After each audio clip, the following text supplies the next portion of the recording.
Continuar, el tema a tratar es cómo construir generaciones que discipulan. Y creo que la mayoría de nosotros estamos de acuerdo con que es necesario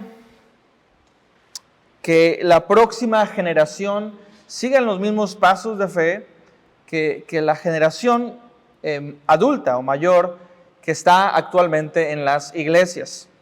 Y también es cierto que los jóvenes, principalmente, a partir desde la adolescencia y la juventud, es un tiempo de transición, un tiempo de cambios, que de por sí ya es difícil biológicamente, ¿verdad? Con tantos cambios, pero sobre todo es un tiempo donde ellos van comenzando a razonar, a ver el mundo de una diferente manera. Y como justo decía el hermano Russell recién, a veces culpamos demasiado a los jóvenes por dejar de asistir a la iglesia, que por cierto, es la etapa donde la mayoría de las personas en la iglesia salen, ¿verdad? Al llegar a los jóvenes, desde niños, ¿verdad? Sobre todo los que crecen en cuna cristiana, están en la iglesia, llegan a la mayoría de edad, llegan a jóvenes y se van de la iglesia para no volver.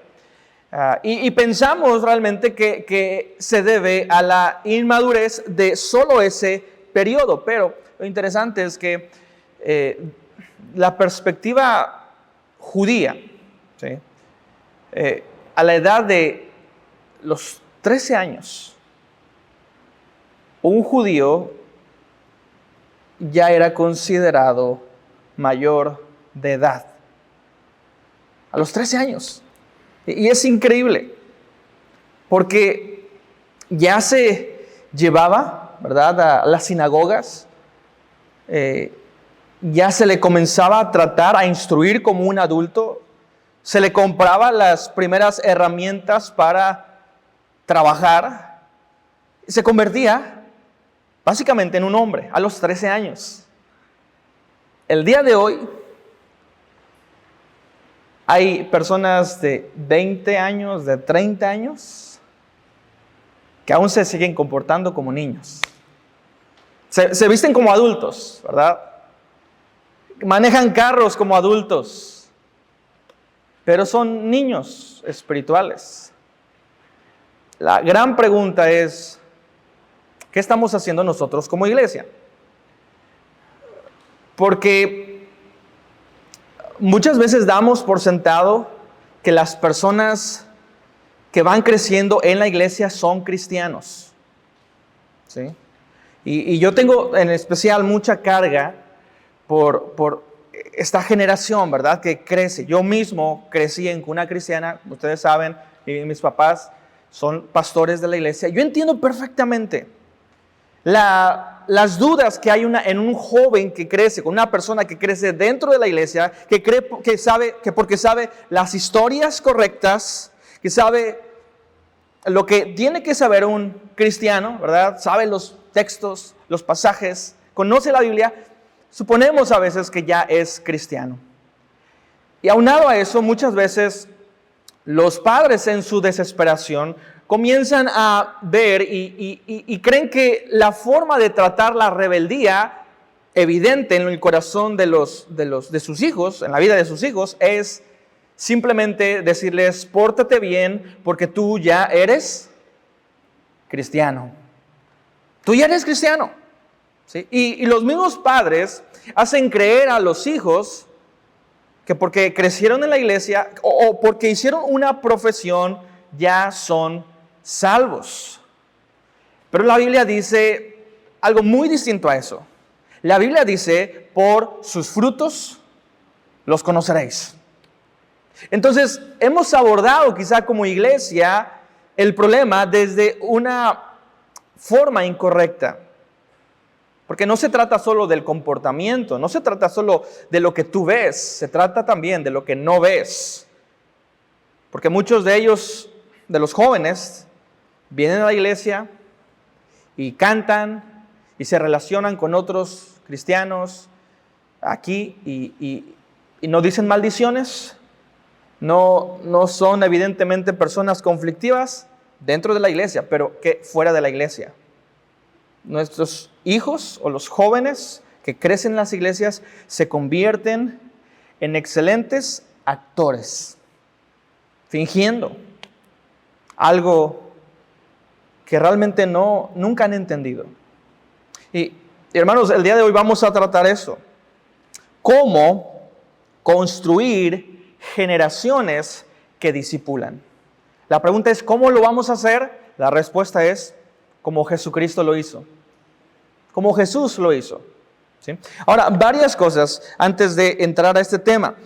Nosotros muchas veces hablamos de cristiano. Ese es el término que utilizamos actualmente para referirnos a las personas que llegan a la iglesia. Somos cristianos. Pero el término cristiano aparece solamente en 3 ocasiones en la Biblia. Pero hay otro término que aparece innumerables ocasiones. De hecho, aparece 269 veces. ¿Y sabes cuál es el término? ¿Más o menos tienes una idea? Discípulo. Esa es la palabra que constantemente aparece en la Biblia para referirse a una persona que ha puesto su fe y su confianza en Jesús. Discípulos. Y ese es el término que aparece, como te digo, mayormente en las Escrituras y habla realmente de la vida de la persona que decide seguir a Cristo. Él es un discípulo de Jesús. Y esta idea del discipulado no es una idea solo del Nuevo Testamento.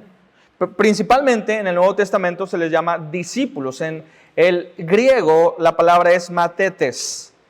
Y un matetes era básicamente eso, un aprendiz, una persona que está estudiando bajo la instrucción de un rabino en el tiempo de Nuevo Testamentario, el tiempo del primer siglo. Pero esta idea del discipulado en realidad viene desde el Antiguo Testamento. Y hay un pasaje donde podemos ver la misma idea, el mismo principio del discipulado. Ahí en Deuteronomio capítulo 6, y no vamos a ir allá, pero es un pasaje muy conocido. Es el pasaje conocido como el Shema para los judíos. Es el pasaje que dice, oye Israel, Jehová nuestro Dios, Jehová uno es. Y enseñarás estas palabras que yo te mando hoy a tus hijos y a tus hijos después de tus hijos. Y lo hablarás, lo enseñarás cuando estés en el camino, cuando estés en tu casa, cuando te levantes, cuando te acuestes, en todo momento. Vas a enseñar a tus hijos. ¿Y qué es eso? Pues es esta misma idea de la instrucción que debemos de dar a nuestros hijos, a la próxima generación. Porque también en las iglesias hemos cometido el error, los miembros a veces no han entendido esta idea de que la iglesia no puede hacer más allá que lo que hacen ellos como padres. En la paternidad tenemos que entender que no hay otra persona que pueda influir más en la vida de los hijos que los propios padres. Lo que sucede tristemente el día de hoy es que vemos que la sociedad ha decidido que el gobierno eduque a los hijos, o que YouTube eduque a sus hijos, el Internet, y muchos, ¿verdad? Y suena piadoso, que la iglesia eduque a sus hijos. Y la iglesia hace lo que puede, la iglesia está constantemente predicando y ciertamente en las escuelas, en las clases, ¿verdad? Escuela dominical, se está constantemente repitiendo esta información que es la palabra de Dios, que puede transformar las vidas, pero la responsabilidad y el cambio genuino se va a lograr en las casas. Hay un autor, no recuerdo si fue Paul David Tripp, pero él dice que nuestra vida no va a cambiar en 10 grandes momentos, sino en 1000 pequeños momentos. ¿sí? Y a veces como cristianos queremos que nuestra vida dé un giro dramático en 10 grandes momentos. O sea, no sé, algo sorprendente, o ver un milagro, algo, un avivamiento. Tu vida no va a cambiar, no va a ser transformada de esa forma. Pero nuestras vidas van a ser transformadas, no en grandes momentos, sino en pequeños momentos. ¿Y qué momentos? Momentos donde tomes tu Biblia diariamente y la leas. Momentos donde en una situación de tensión, de dificultad, de dudas, vayas a Dios en oración. En momentos como cada ocasión donde la iglesia abra sus puertas, que puedas estar puntualmente escuchando la palabra de Dios. Hermanos, nuestra vida va a ser transformada en estos 1000 momentos. Hablamos, hermano Álvaro nos hablaba acerca de las disciplinas. ¿Pero por qué hablar de las disciplinas? Bueno, porque ¿te suena disciplinas? ¿Discípulo? Sí, comparten la misma raíz, porque un discípulo debe disciplinarse. Un discípulo tiene que reconocer que tiene responsabilidades, que tenemos que aprender más, sí, que somos seguidores de Jesús. Y si Jesús mismo se comprometió a llevar una vida de disciplina, de ayuno, de lectura, de oración, de comunión, hermanos, ¿cuánto más nosotros necesitamos? Entonces, esta idea de el discipulado está presente desde el Antiguo Testamento y la imagen era como un padre para con el hijo. Impartir el conocimiento de la palabra de Dios. Pero luego sucede algo, hay un periodo de tiempo que nosotros llamamos periodo intertestamentario. Y hubo una persona llamada Alejandro el Magno que él conquistó el mundo antes conocido y él helenizó, es decir, impuso su cultura griega. ¿Sí? Y bueno, en este momento ya se hablan de estos matetes. Recuerda, es un término griego. Y pues los griegos tenían bastante historial con discípulos. ¿Recuerdas a los grandes filósofos? Filósofos griegos, Platón, Aristóteles, todos estos filósofos tuvieron discípulos. Y la idea del discipulado desde la perspectiva griega era impartir conocimiento. ¿Sí? Ellos se centraban en compartir conocimiento, compartir filosofía, la forma de pensar.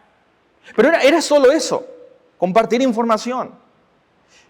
Pero luego, en este mismo periodo, después del periodo intertestamentario, comenzaron, o sea, en este retorno, ¿verdad?, de los judíos, después del periodo post-exílico, o sea, este periodo,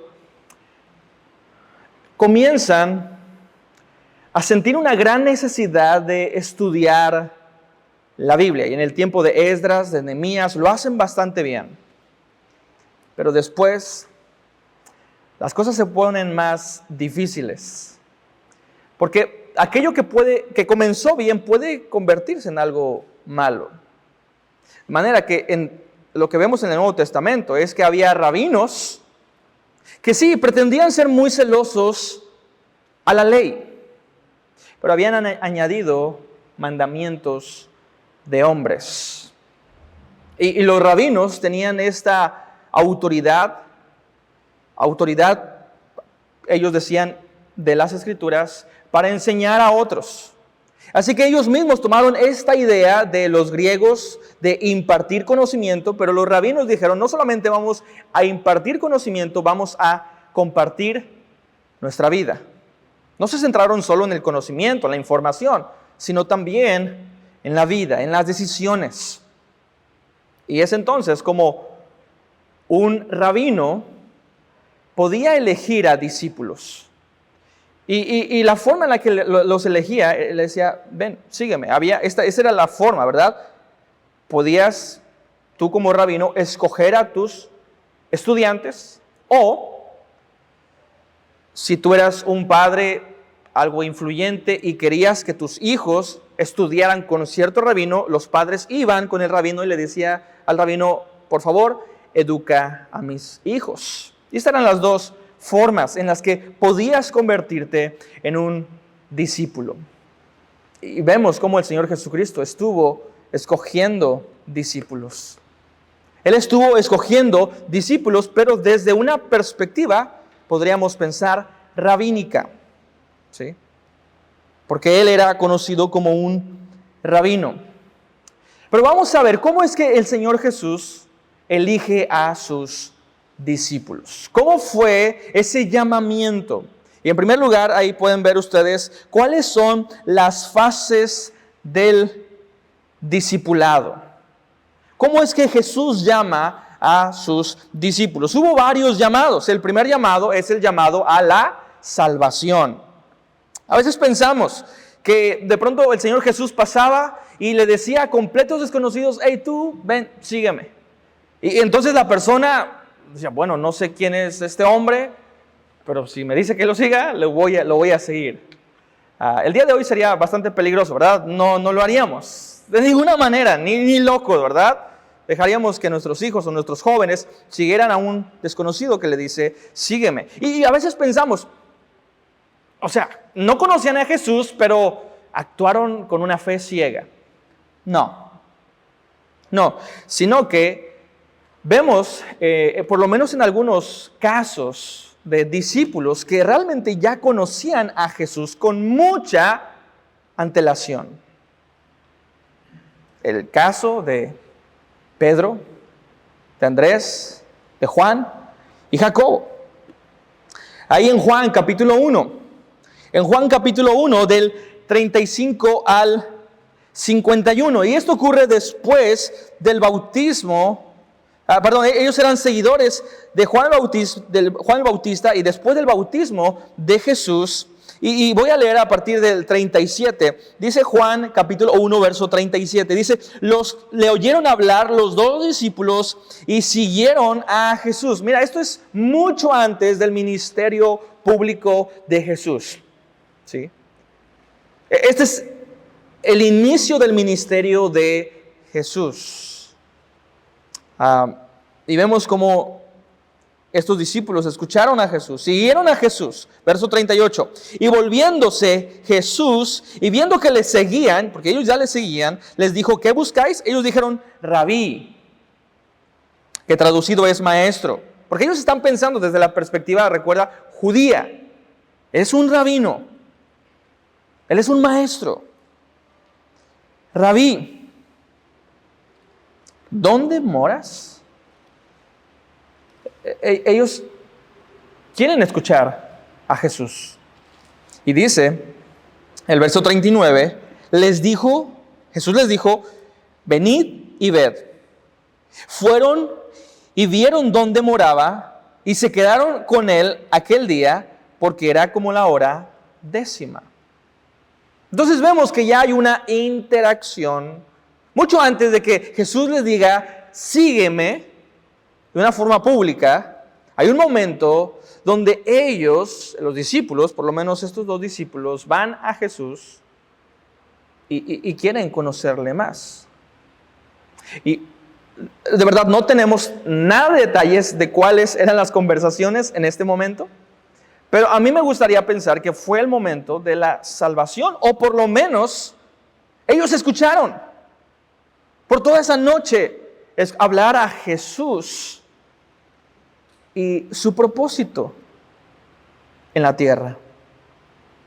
Podríamos nosotros ver este momento quizá como el momento de la salvación, o de comenzar a ver la luz, ¿verdad? Esos destellos de luz a través de las palabras de Jesús respecto al Evangelio o la salvación. Al día siguiente se añade Pedro y Andrés, que también escuchan a Jesús y van con Jesús. Y de igual manera Jesús, cuando escoge a los 12, creo que Él se asegura de que ellos sean salvos. O sea, no va a llamar a personas para después enviarlas si no estaban convencidas de lo que Él era en realidad. Y ciertamente hubo en el periodo de preparación de los discípulos altibajos, momentos donde creían pero a veces dudaban. El día de hoy también muchos cristianos de alguna forma ven sus vidas así, como a veces hay como dudas de la salvación. Bueno, pero vemos cómo Jesús lo hizo. En primer lugar, hay un llamado para la salvación. Pero luego, en segundo lugar, el entrenamiento. Ahora es interesante, volviendo un poco más aquí a la salvación. Podrías pensar, pero pastor, ¿qué de Judas Iscariote? Judas Iscariote no se salvó. Judas Iscariote estaba fingiendo. ¿Cómo fue que Jesús escogió a Judas Iscariote si él no era salvo? Bueno, porque recuerda que alguien tenía que cumplir la profecía. ¿Sí? Había una profecía. Y aún la elección de Judas Iscariote tenía un propósito. Ahora, en segundo lugar, el entrenamiento. Jesús los llama, en primer lugar, a la salvación, a que crean en Él, a que vean su profunda necesidad por el pecado, puedan creer en Él como la solución, como el Salvador. En segundo lugar, el entrenamiento. Porque Jesús a las personas que salva, las salva con un propósito. ¿Sí? Hay un propósito, hermano. Si tú eres salvo, déjame decirte que si tú eres salvo, hay un propósito. ¿Y cuál es ese propósito? Bueno, compartir las buenas nuevas. Nosotros en las iglesias nos reunimos y adoramos a Dios. Es bueno adorar a Dios. Es necesario adorar a Dios.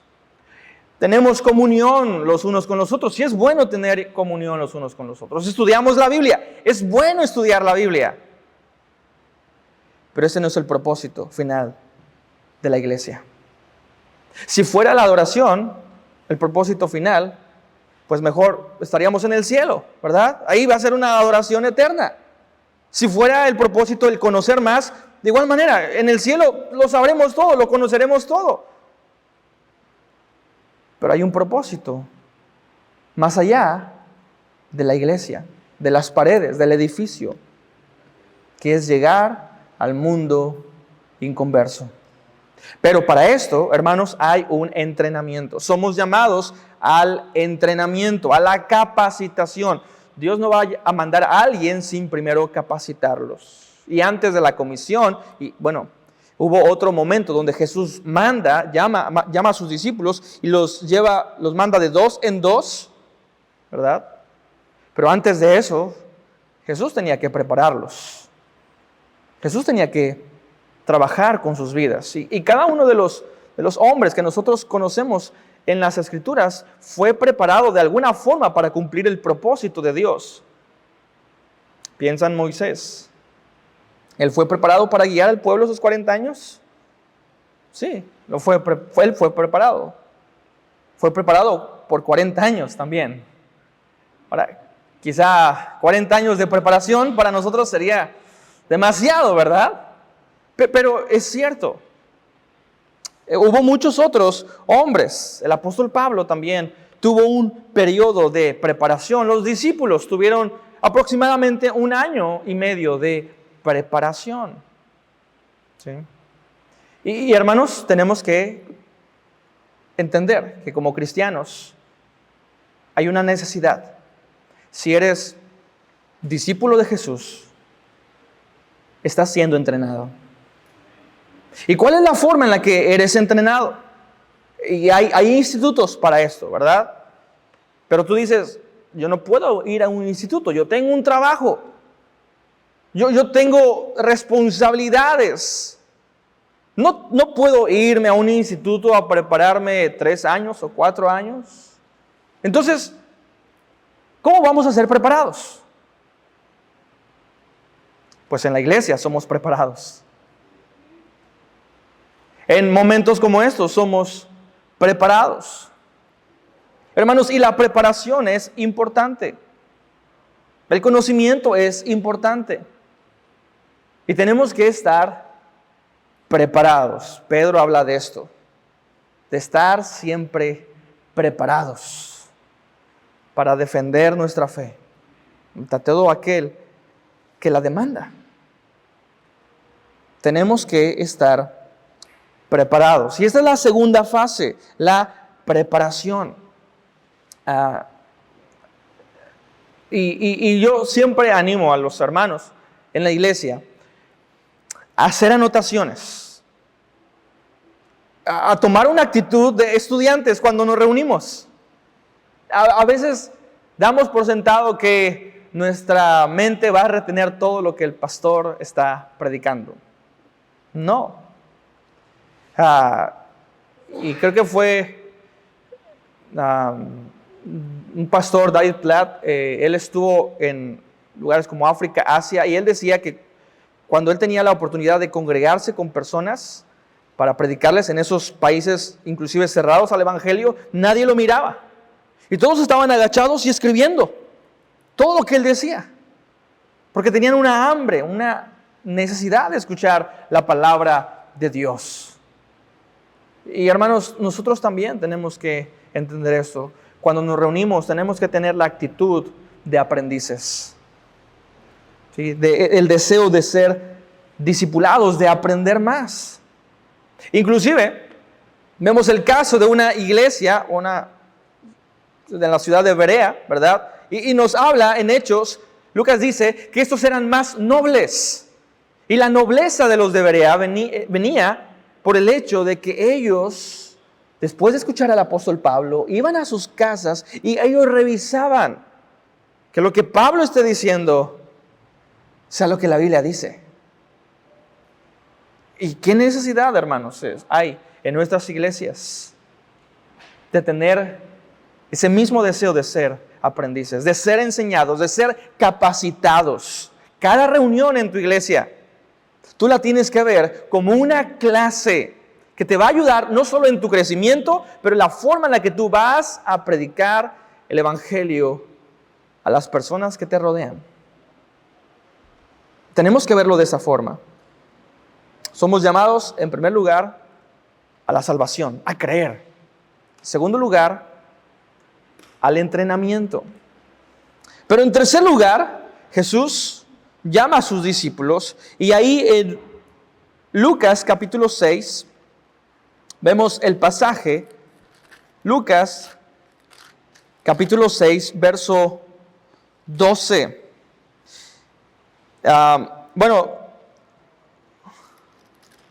Dice luego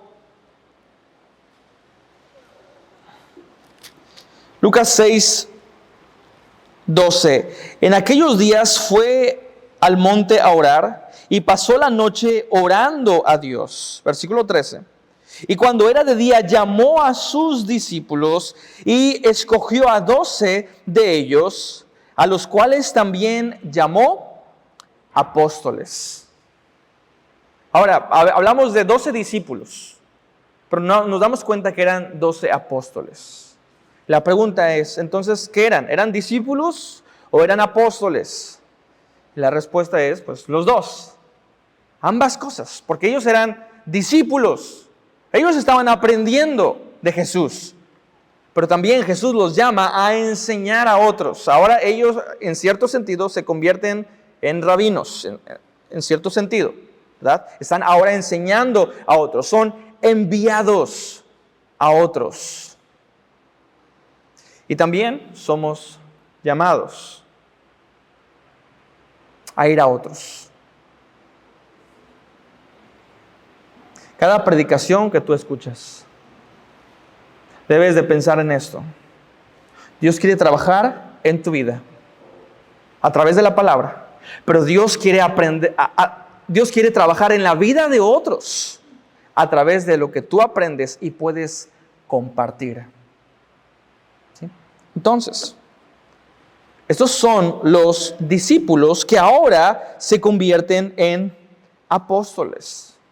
Y un apóstol es un enviado, es la palabra griega, apóstolos, el enviado. Ya no es matetes, sino apostelo, que significa un enviado.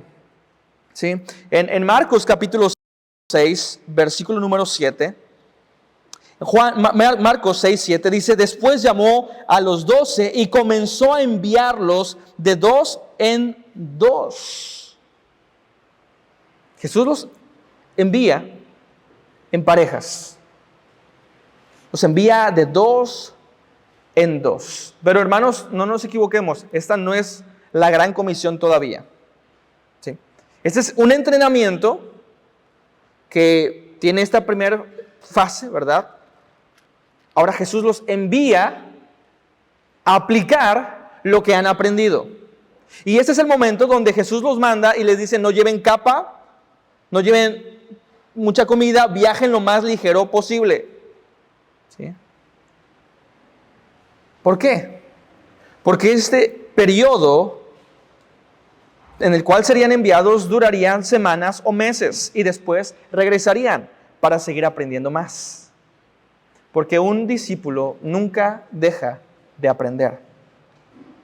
¿Sí? Y entonces los discípulos estaban escuchando, estaban aprendiendo y estaban aplicando lo que estaban aprendiendo. Y esto es necesario, hermanos, que lo entendamos. Que en ocasiones vamos a compartir el Evangelio, pero no porque pensamos, bueno, ya Jesús ascendió a los discípulos, o sea, les dio un ascenso, ¿sí? Ya no son discípulos, ahora son maestros. Pero Jesús dice: no, estarán por algún tiempo, después regresarán. Y luego la comisión, la gran comisión, viene hasta después. En cuarto lugar, vemos también la gran comisión. La gran comisión. ¿Sí? Y es ahí donde Jesús, a punto de ascender al cielo, Él dice: toda potestad me ha sido dada. Vayan y hagan discípulos a todas las naciones. ¿Sí? Ese periodo de enviar a los discípulos tiene también dos momentos. Cuando los envía de dos en dos, por algunas semanas o meses, para después regresar, y un momento donde serían enviados definitivamente a todas las naciones. Somos enviados, hermanos. Tenemos esta misión. Somos llamados a la salvación, somos llamados a la preparación y somos llamados a ir y predicar el Evangelio a toda criatura. Esas son las fases del discipulado.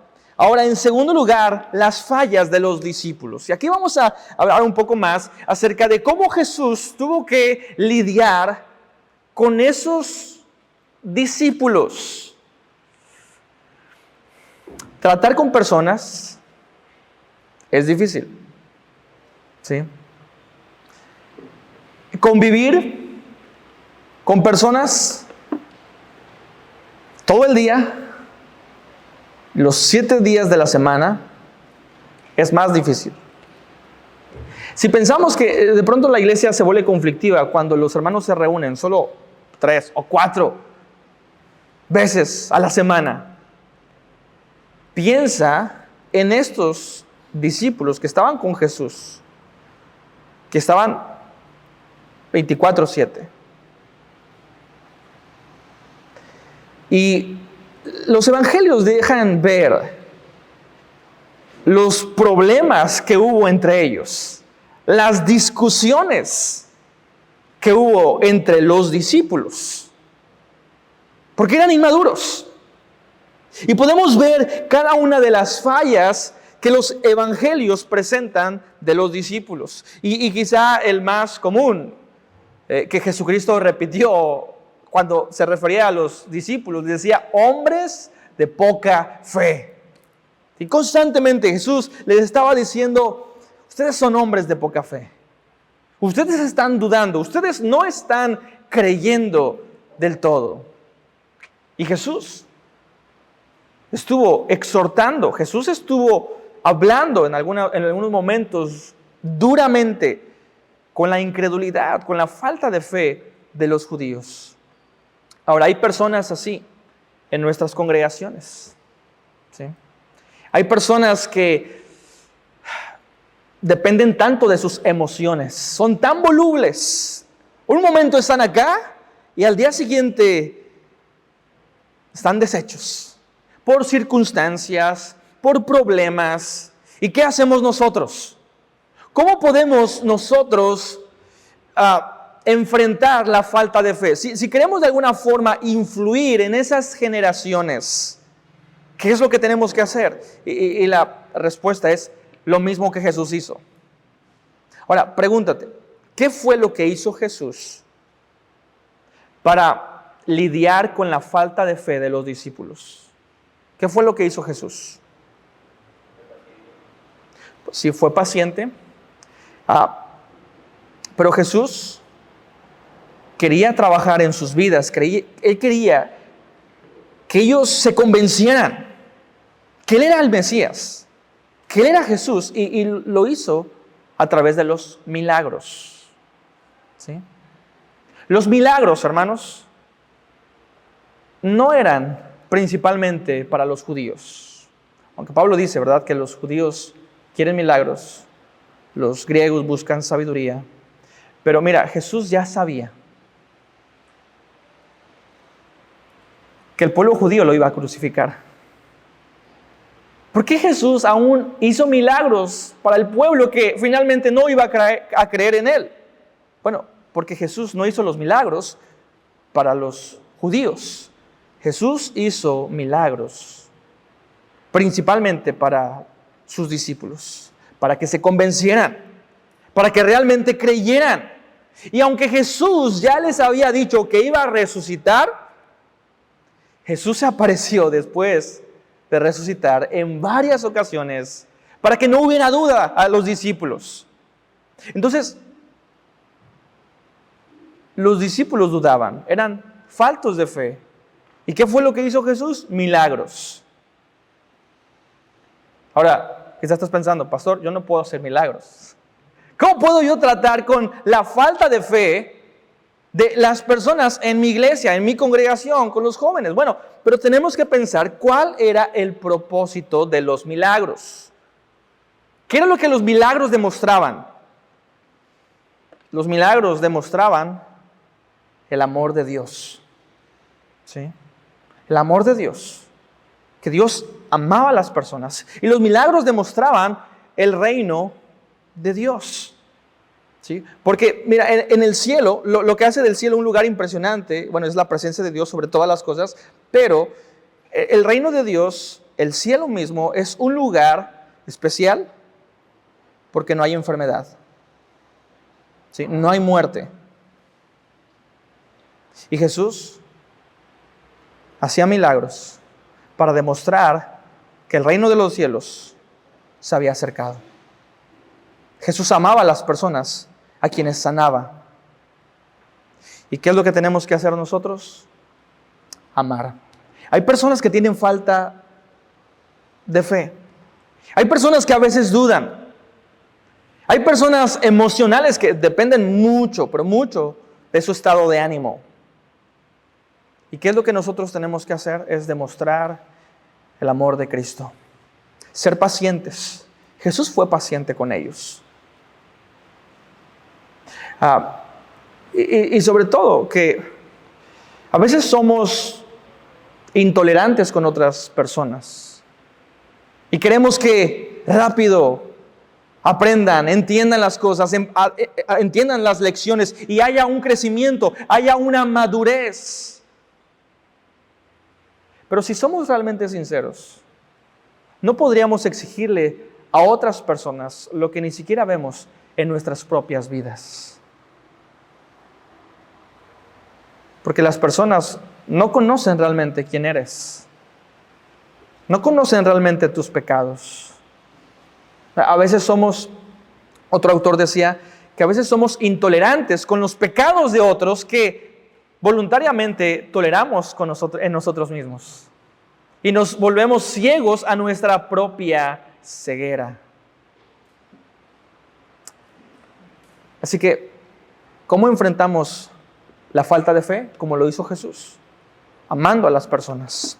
En segundo lugar, también eran lentos para aprender. Eran lentos para aprender.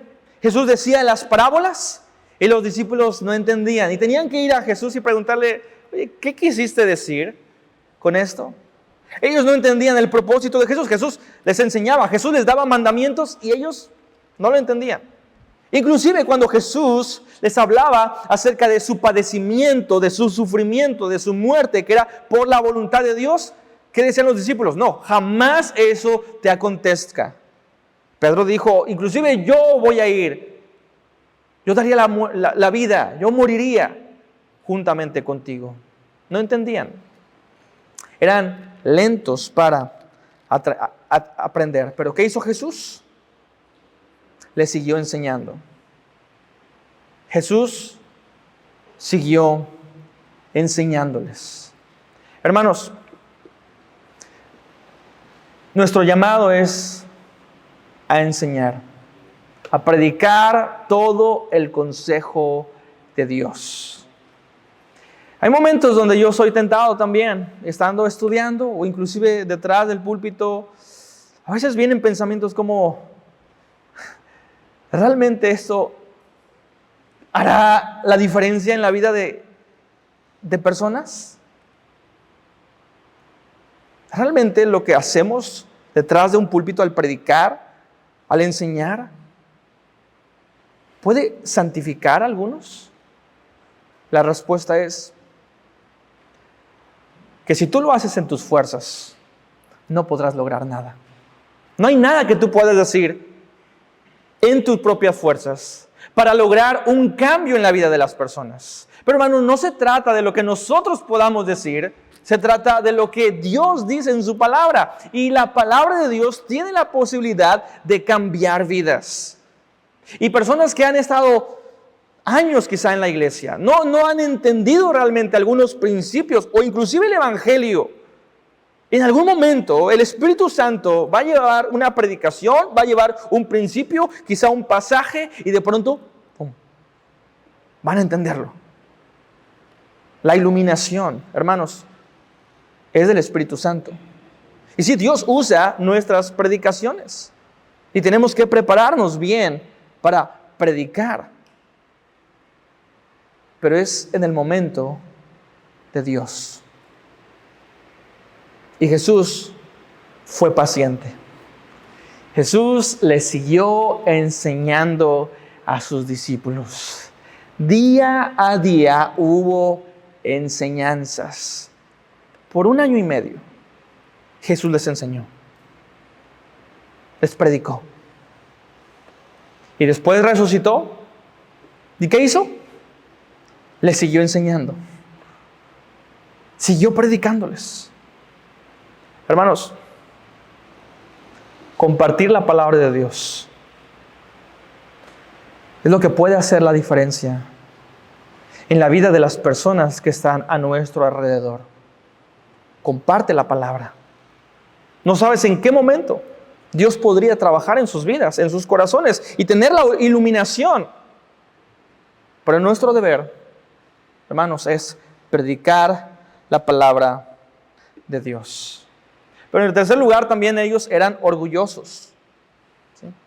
Eran orgullosos.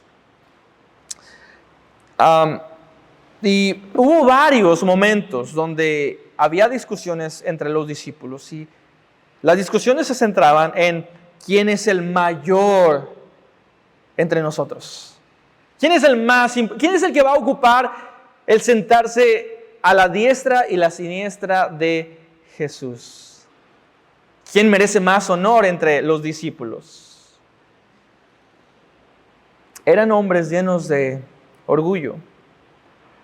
En nuestras iglesias también hay personas así, que solo buscan la propia gloria. Que sí, están involucrados quizá en el servicio haciendo algo, pero no es para la gloria de Dios, es para su propia gloria.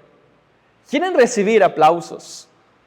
Quieren que su nombre se mencione en las predicaciones. Quieren ser ejemplos, pero para que se les aplauda. Así eran los discípulos. La pregunta es, ¿qué hizo Jesús con esos discípulos orgullosos? ¿Cómo logró Jesús transformar de corazones orgullosos a corazones humildes? ¿Qué hizo Jesús? ¿Acaso les reprendió y les dijo, dejen de ser orgullosos? ¿O les dio algunos sermones de cómo no ser orgullosos? Porque, hermanos, la humildad no es algo que se podría quizá aprender desde un púlpito. Podríamos hablar mucho, ¿verdad?, acerca de temas, pero la humildad se aprende al ver a una persona. Es ahí donde aprendemos la humildad. Cuando vemos a una persona piadosa, cuando la vemos realmente amar a Dios, cuando la vemos preferir a otros en lugar suyo. Y eso fue lo que hizo Jesús. En ese momento donde estaban reunidos, la noche en la que Jesús sería entregado, la última cena, surgió nuevamente esa conversación. ¿Quién es el más grande entre nosotros? ¿Y qué hizo Jesús? Le lavó los pies a sus discípulos. Jesús modeló la humildad. Y es interesante cómo estos hombres después pasan de ser orgullosos a ser bastante humildes al ver el ejemplo de Cristo. Hermanos, y las personas ya no tienen a Cristo físicamente para verlo, pero nos tienen a nosotros. ¿Somos como Cristo? Deberíamos ser como Cristo. Incluso las personas fuera de la iglesia a veces dudan del poder de Cristo o de la iglesia, porque cuando tú te acercas a evangelizar, a compartir el evangelio, ¿qué es lo que te dicen? Yo conozco a tal persona que dice que es cristiano y mira su vida. Y ese es el problema fundamental, que no estamos dando testimonio, no estamos modelando la vida de Jesús. No somos humildes, no somos amorosos. Pero hermanos, si Dios mora en nosotros, deberíamos morir a nosotros mismos para que Cristo sea más visible. ¿Y cómo logramos esto? Bueno, nuevamente a través de las disciplinas. A través de esos 1000 pequeños momentos diarios, pero necesarios para nuestro crecimiento. Esa es la forma. Y a través del ejemplo de Jesús, se transformaron de orgullosos a humildes. En cuarto lugar, ellos también tenían falta de compromiso. Aún los discípulos que dijeron, jamás te vamos a dejar, jamás te vamos a abandonar. Cuando llegaron los soldados romanos, todos huyeron. Y había falta de compromiso en ellos. Falta de compromiso. No mantenían su palabra. ¿Y qué hizo Jesús? Se apareció nuevamente a ellos. ¿Sí? A esos discípulos que habían abandonado a Jesús, Jesús no los abandonó a ellos. Hermanos, y hay personas en las iglesias que por alguna situación se alejaron de las iglesias. Quizá por desánimos, por problemas. Y tendrán miles de excusas por las que quizá no se congregan, no se reúnen. Pero Jesús fue a ellos. ¿Estamos nosotros teniendo esta misma preocupación por sus vidas, al igual que Jesús lo hizo? Estamos yendo a esas personas que tienen un grado de alejamiento. Es muy fácil predicar desde el púlpito acerca de la falta del compromiso. Pero si queremos que las personas se comprometan con la obra de Dios, nosotros también deberíamos estar comprometidos a buscarlos, porque es parte de la obra de Dios. Hermanos, estas eran las fallas de los discípulos. Y fue la forma, también vemos cómo Jesús aborda esas fallas. Y en tercer lugar, la fortaleza de los discípulos. ¿Cuál era la fortaleza de los discípulos? ¿Qué era lo que necesitaban? Bueno,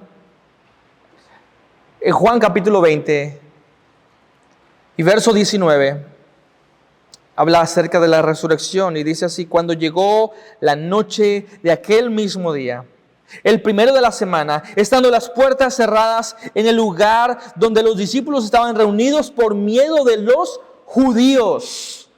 Nota, están llenos de miedo por los judíos. Estos hombres que habían dicho que iban a ir con Jesús, inclusive al momento de su muerte, están llenos de miedo.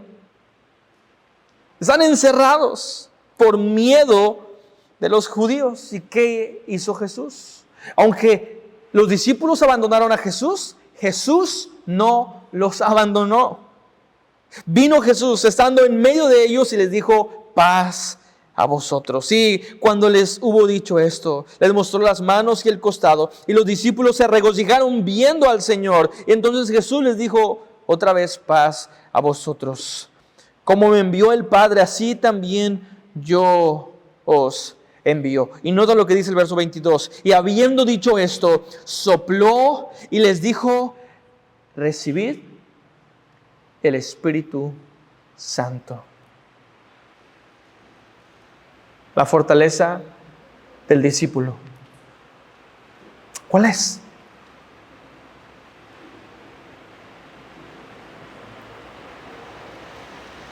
Tu vida, en tu vida lo normal no es la fe, sino la duda. En tu vida lo normal no es la humildad, sino el orgullo. En tu vida lo normal no es el compromiso, sino la falta de compromiso. Pero nuestra fortaleza como discípulos de Jesús, hermanos, está en el Espíritu Santo de Dios. Él nos ha dado su Espíritu. Él nos ha dado su presencia con nosotros. Y a través de su Espíritu, nosotros podemos ser transformados. Hermanos, regresando a la razón por la que muchas personas están en la iglesia por un tiempo y luego se van, ya sean adolescentes o jóvenes. La razón es que no han sido salvos. El Espíritu no está en ellos. El Espíritu Santo no está en ellos y por esa razón no permanecen en la fe.